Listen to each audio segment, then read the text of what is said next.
बाह्यस्पर्शेष्वसक्तात्मा विन्द्यत्यात्मनि यत्सुखं स ब्रह्मयोगयुक्तात्मा सुखमक्षयमश्नुते। धन धान्य, खाना, अपनों का प्यार, महंगी चीजें, ये सब बहुत ही आनंद देती हैं। दुनिया की चीजों का मजा ही कुछ अलग है।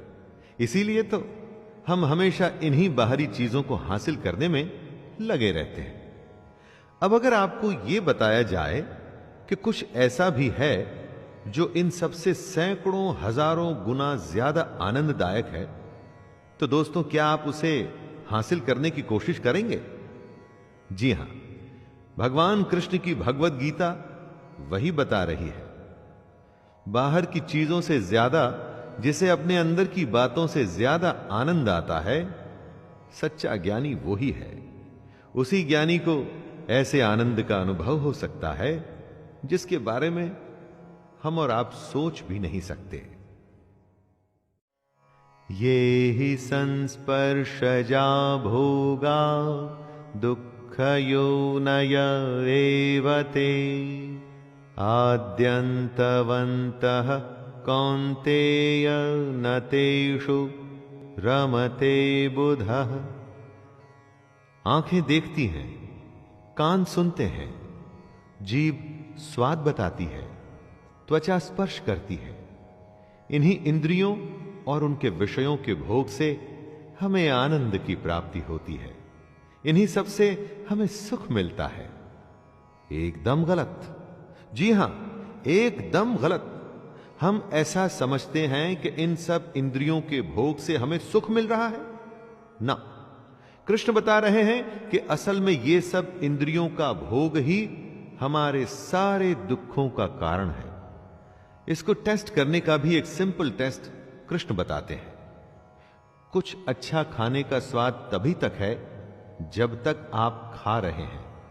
कुछ अच्छा सुनना भी थोड़ी देर तक ही आनंद देता है।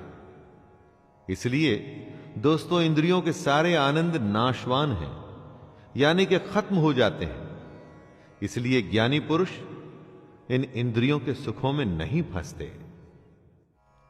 शक्नोति हैव यः सोढुं प्राक्शरीर विमोक्षणात् काम क्रोधोद्भवं वेगं सयुक्तः स सुखी नरः।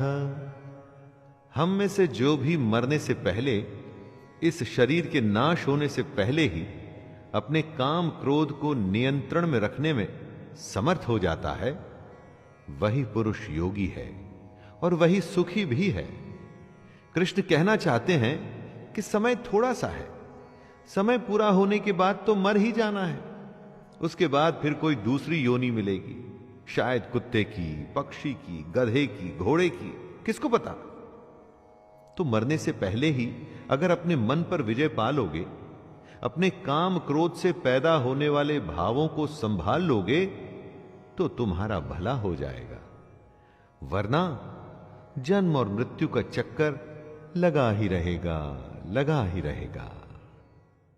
योऽन्तः सुखोऽन्तरारामस् तथान्तर्ज्योतिरेव यः स योगी ब्रह्मनिर्वाणं ब्रह्मभूतोऽधिगच्छति। जो बाहर के सुखों को छोड़ और इंद्रियों के आनंद से बाहर निकलकर अपने अंदर झांकता है, जो अपने अंदर की आत्मा को पहचान कर उसमें ही खुश रहता है, जो अपनी आत्मा की सच्चाई में ही ज्ञान ढूंढता है, भगवान कृष्ण उसे ज्ञानी मानते हैं। बाकी तो बस हैं, और अगर वो भी नहीं होंगे तो कुछ फर्क नहीं पड़ेगा। कृष्ण कहते हैं कि ऐसे ज्ञानी ही ब्रह्म को प्राप्त होते हैं। लेकिन दोस्तों, इन सब बातों का यह मतलब बिल्कुल नहीं निकाला जाना चाहिए कि सब कुछ छोड़ के सन्यास लेना है। अरे कर्म तो करना ही है भाई, उसके बिना तो कोई रास्ता ही नहीं।